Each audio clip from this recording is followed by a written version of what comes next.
Alors, Chag Sameach, on est Tetzain Nissan, Chag HaPesach, et on va commencer du début du Tanya, premier chapitre. Perek Aleph, Tanya Besof Perek Gimel de Nida. On étudie dans Braïta à la fin du troisième chapitre de Masechat Nida. Mashbiim Oto, Tei Tzadik Val Tei Racha. Un juif, avant de descendre dans le monde, on le fait jurer soit un tzadik et ne soit pas Racha. Ve'afilu kol haolam kulo omrim lecha tzadik ata, eye ba'einecha keracha. Et même si le monde entier, il te juge et ils te disent que tu es un tzaddik, eh ben, une personne elle doit se voir comme un rachat. Même si on a dit qu'elle est, tout le temps on a dit qu'elle est tzaddik. Et kol haolam kulo, c'est quoi kol haolam kulo? On dit que le monde c'est un grand corps et le corps c'est un petit monde. Et donc kol haolam kulo, même si la personne elle-même qu'elle est un petit monde, elle se voit comme un tzaddik, il faut quand même elle se voit comme un rachat. Il faut comprendre, on a étudié dans une Mishnah à la fin de Masechet Avot, la fin du deuxième chapitre. La Mishnah là-bas elle dit comme ça. Une personne ne doit pas se voir comme un rachat. Donc en fait on a une contradiction. La Braïta à la fin de Perek Gimel de Nida, elle dit que une personne elle doit se voir comme un rachat. Et la Mishnah à Masechet Avot, elle dit qu'une personne ne doit pas se voir comme un rachat. Donc c'est une contradiction. Puis d'après la première Braïta, on a deux problèmes en fait. Vegam imiya beinav keracha, ira levavo v'yatzev v'lo yochol avod Hashem besimcha v'betuv levav. Ça veut dire que si une personne va se voir comme un rachat, eh ben après elle sera triste, elle pourra pas travailler Hashem avec la simcha. Ve'im lo yira levavo klal mizeh, chol levo lidei kalut chas v'shalom. L'Eidar Gissa, d'un autre côté, une personne elle peut se voir comme un rachat, mais elle s'en fout complètement. Elle va dire bon, je suis un rachat et voilà. Donc, deux problèmes. Le premier, si elle va se voir comme un rachat, elle va être triste, elle ne pourra pas travailler à Hashem. C'est écrit Tachat Asher Lavadat Hashem Elokecha Besimcha que il faut vraiment travailler Hashem avec la simcha. Donc ça c'est le premier problème. Le deuxième, c'est que peut-être après qu'il va se voir comme un rachat, et ça va pas lui faire quelque chose, ça va pas lui faire de la peine, et il va pas se changer lui-même, se travailler sur lui-même.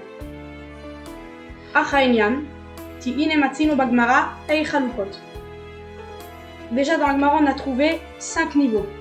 Tzadik vetovlo, tzadik veralo, racha vetovlo, racha veralo, ve benoni. Ça c'est les 5 niveaux qu'on a trouvé dans la Gemara.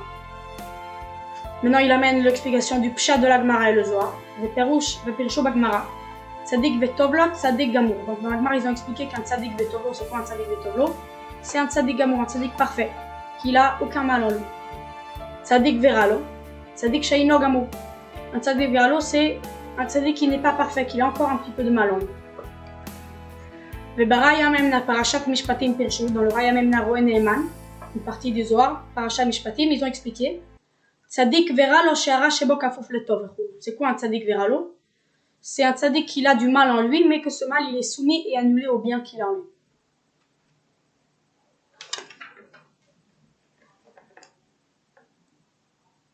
Vebagmara sauf perek tet de brachot. Il ramène la Gemara à la fin du chapitre 9 de brachot.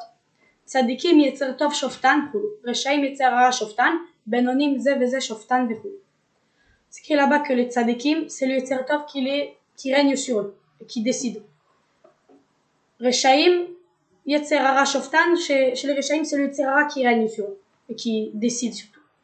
Benonim Ze Veze Shoftan, le Benonim, des fois c'est le Yetzer Hara qui gagne, des fois c'est le Yetzer Tov qui gagne. Et donc il a moitié Avonot et moitié Mitzvot. Donc, à la suite de la Gemara, c'est écrit là-bas. Omar Bokegon Ano Bainoni. Comme moi, je suis un Benoni, Rabba il a dit. Omar le Abaye. Et Abaye finalement l'a répondu. Lo Shavik Marchaya il est Choibrei Vechulu. Si toi, Rabba, tu dis que tu es un Benoni, alors que toi, en fait, tu es un tzaddik, tu laisses pas vivre les autres personnes. Parce que finalement, les autres, si toi tu es un Benoni, eux ils sont rachats. Et on dit qu'un rachat il est mort. Et donc, tu laisses pas la vie à personne. Donc, au début du premier chapitre, en fait, il dit plein de kushiyot.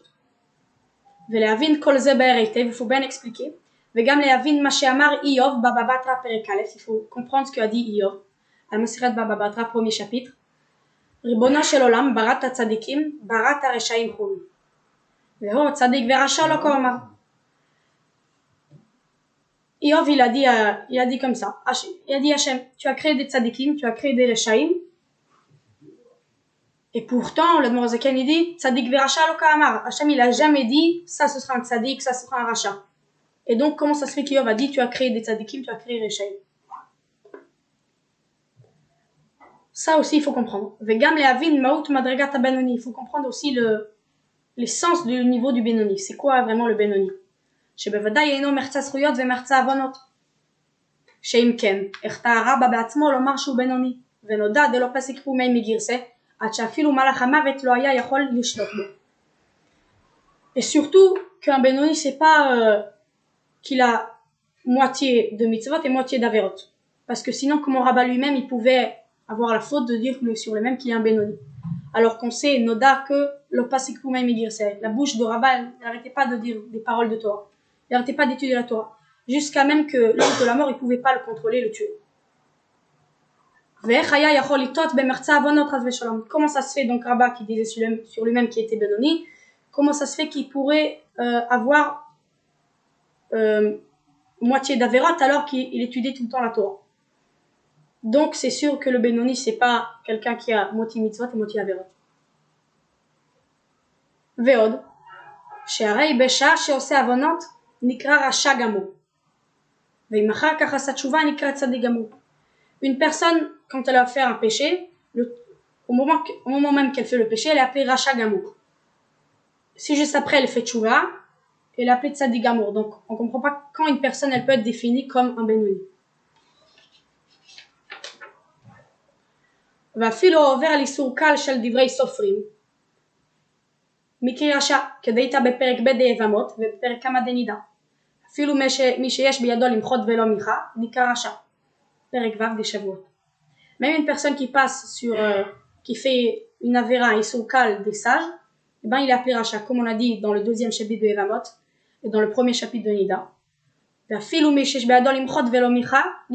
Même une personne qui voit un autre juif faire une avéra et pourtant il ignore et il continue à marcher dans la rue, eh ben il avait en fait la possibilité de le dire d'arrêter de faire la avéra, mais il l'a pas fait, et ben il est appelé Racha. Ça on peut trouver à Perek Vav de Shofar. וכל שכן וקל וחומר במבטל איזו מצוות עשה שאפשר לו לקיימה. קל וחומר qu'une personne qui annule une mitzvah assez de la Torah, qui peut la faire, et il la fait pas, finalement, et ben c'est sûr qu'il est appelé Racha. כמו, il dit un exemple, כל שאפשר לו לעסוק בתורה ואינו עוסק, שעליו דרשו רבותינו זיכרונם לברכה, כי דבר השם בזה וגומר, יכרת וגומר. Une personne qui peut étudier la Torah, elle le fait pas finalement alors qu'elle peut. Sur une personne comme ça, nos sages de Zikronam Levacha, ils ont fait une dracha sur un passouk qui dvar Hashem baza vegomer, ikaret vegomer. Ça veut dire que il a eu la possibilité d'étudier la Torah, il l'a pas fait, et ben il a baza, comment on dit baza? Il a fait honte à la parole d'Hashem, et donc il mérite karet. Vepshita demeki racha tfei meover isur de rabanan. C'est pas shoot qu'une personne qui annule le mitzvot assez de la Torah, elle est appelée Tfei Racha plus Racha qu'une personne qui passe sur un Issour Kal des Rabbanan. Il faut dire que le Benoni, il n'a aucun péché. Même le Avon Bitul Torah, il n'a pas. Il y a un Mahamar des sages, Gimel Averot en Adam Mitzolomen Bechol Yom. Il a 3 avérotes qu'une personne, elle ne peut pas être sauvée d'eux chaque jour. La première avéra, c'est Bitul Torah. La deuxième, c'est la Shonara. Et la troisième, c'est Rechirut. Et donc, le Benoni, même si la Vera de Bitul Torah, c'est quelque chose de très très dur à être sauvé de lui, le Benoni, il n'a pas du tout d'avant Bitul Torah. Tout le temps, jamais il annule la Torah. Il faut dire donc que Rabba, c'est pour ça qu'il a eu la faute de dire sur lui-même qu'il était un Benoni. Parce que comme le Benoni, il n'a aucun Bitul Torah, il n'a pas ce péché-là. Donc il s'est dit que comme il étudie tout le temps la Torah, il est un Benoni. Parce qu'il n'annule pas la Torah comme un Benoni. Maintenant, il y a une agara. Mais Masheketouf Bazor Chelek Gimel, ce qui est écrit dans le Zohar, troisième partie. Dafrala, Kol Shememuatin Avonota Vechulu. Il est écrit dans le Zohar là-bas qu'un tzaddik veralo, un tzaddik qui a un petit peu de mal, c'est un tzaddik qui fait un petit peu d'averot. Ça, c'est la simplicité du Zohar. Isheelat Ravimnun ale Eliyahu. Ouais. Si le tzaddik veralo, il a un petit peu d'avanot. Comment ça se fait que le Benoni, c'est celui qui a moitié mitzvot? C'est la question du Zohar. Ça, c'est la question de Ravimnuna Eliyahu. אבל לפי תשובת אליהו, שם הפירוש צדיק ורע לו, הוא כמו שכתוב ברעיה מאמנה, פרשה משפטים דלאי. Mais d'après la réponse que Eliyahu a donnée à Rav Hemnuna, c'est son explication de Eliyahu que le tzadik veralo, c'est comme il est écrit dans le Raya Memna qu'on a amené, Parasha Mishpatim, que le tzadik veralo, c'est celui qui a un petit peu de mal, mais ce mal qui est en lui, il est annulé au bien qu'il a.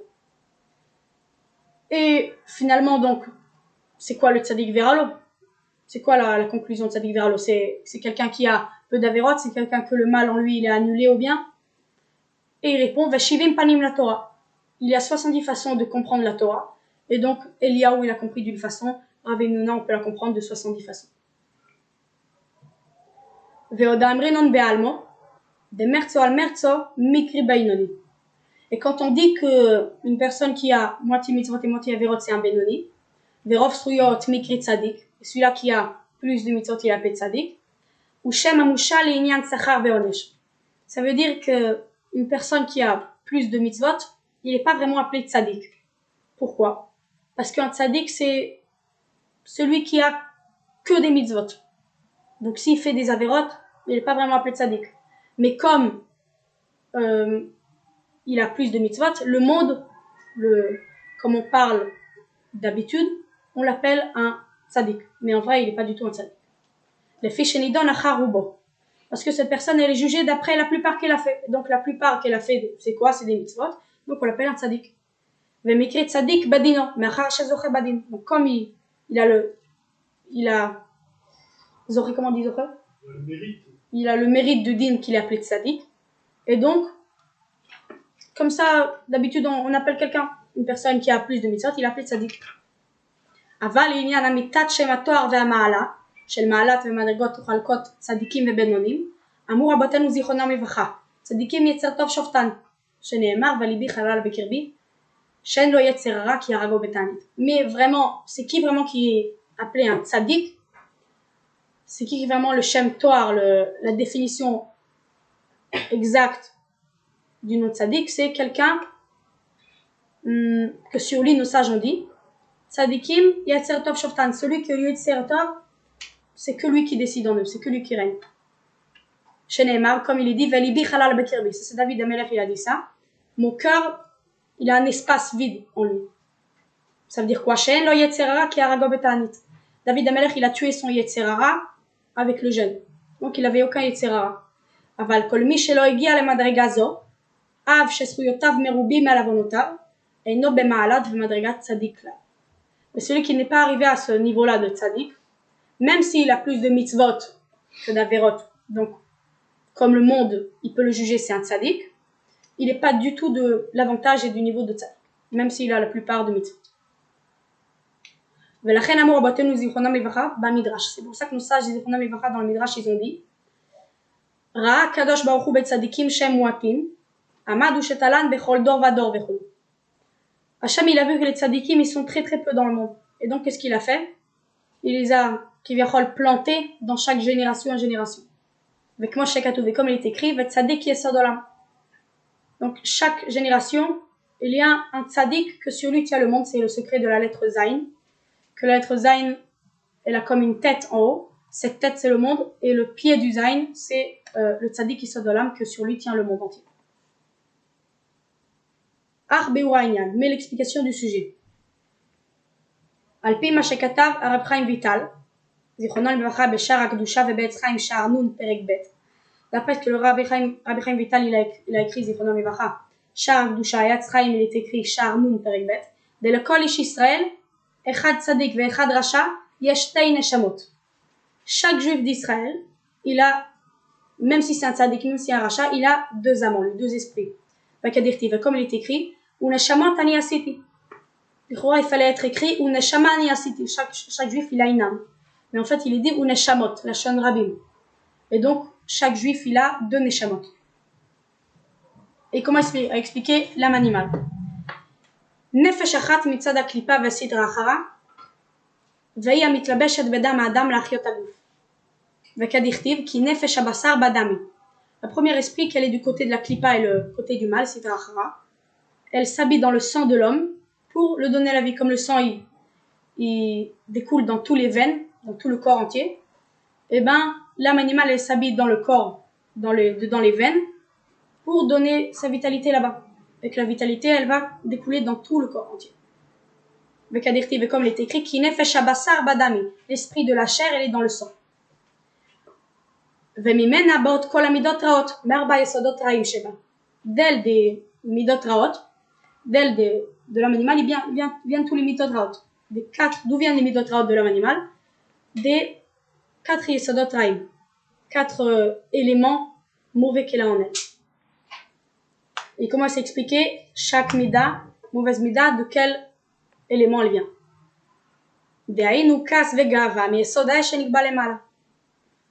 Dans chaque chose dans le monde, il y a 4 éléments. L'élément du feu, l'élément de la terre, l'élément du vent et l'élément de l'eau. Donc dans l'âme animale aussi, elle a ces 4 éléments-là en elle. Donc, d'où vient la colère et la gava de l'homme? De l'élément du feu de l'âme animale. Pourquoi d'Afka l'élément du feu? Parce que de l'élément du feu, c'est quoi la définition du feu? C'est que le feu, il monte en haut. C'est comme la gava. Et le feu aussi, il est chaud, il brûle. C'est comme la colère, qu'une personne elle surchauffe. Et donc, la colère et la gava, ça vient de l'élément du feu qu'il y a dans l'âme animale.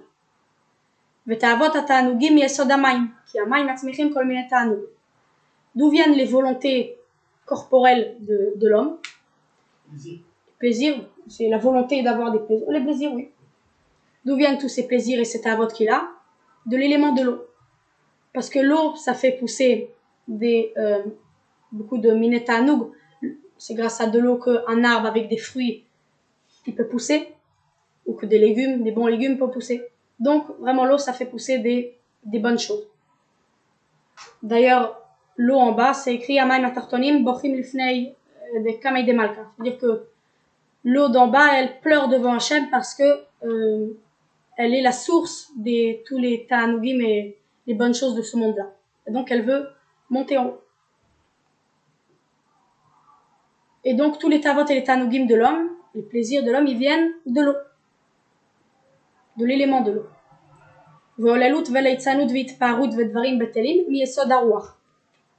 Ça veut dire d'où vient la volonté de l'homme de faire le clown, les tzanout, et faire des choses battelles qui n'ont aucune importance. Ça vient de l'élément du vent, parce que comme le vent, il est rien en fait, c'est juste du vent, et ben,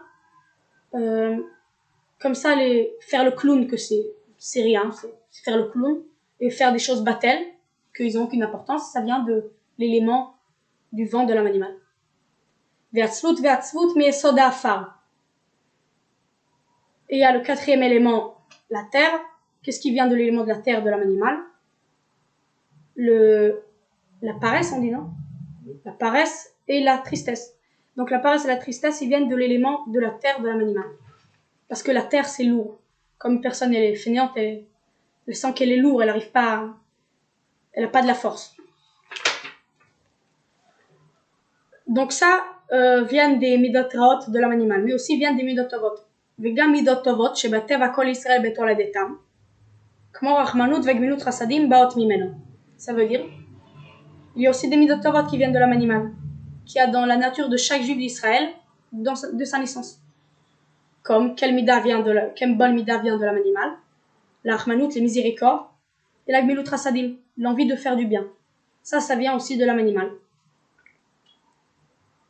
כי בישראל נפש זו דקליפה, היא מקליפת נוגה, שיש בה גם כן טוב.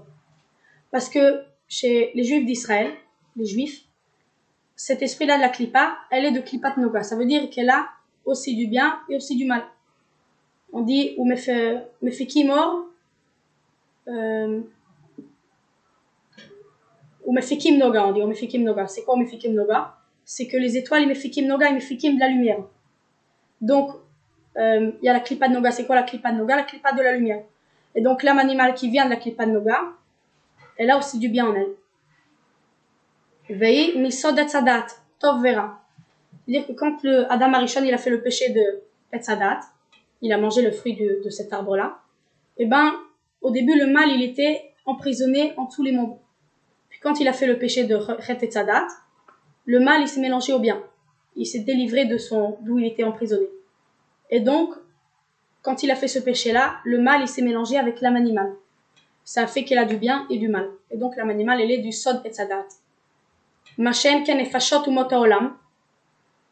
En mishar klipot meot, shen baem tov klal. Ce qui n'est pas comme ça chez les esprits de Umot Haolam, que les esprits de Umot Haolam ils viennent des restes des klipot, les 3 klipot atmeot legamre, chez en baem tov klal qu'ils ont aucun bien en eux. Comme chez Katouf be'etz chaim shar mem tet perek gimel, comme il est écrit là-bas, vekoltivu de avdin haumot legarma yu avdin. Tout ce que les Umot Haolam ils font, c'est pour eux, parce qu'ils ils vont avoir quelque chose de ça, comme on va dire un goy qui donne beaucoup d'argent à quelqu'un, un pauvre. Pourquoi il le fait? C'est pas pour le bien du pauvre, c'est aussi, mais parce que il va gagner de ça quelque chose, il va gagner la célébrité et la richesse. Vakadaïta bagmara, al pasuk comme on l'a trouvé dans la Gemara sur un pasuk. Vechesed leumim khatat. La Gemara elle explique quoi là-bas? Chez kol tzedaka vechesed shumot haolam osin einan el alitierhu. Que le chesed et tout la tzedaka que les goy font, ils font ça que pour les tiers. Regardez, j'ai donné ça et j'ai donné ça. Et donc, les juifs, eux, c'est pas comme ça. Tout ce qu'ils font, c'est pour le bien des autres.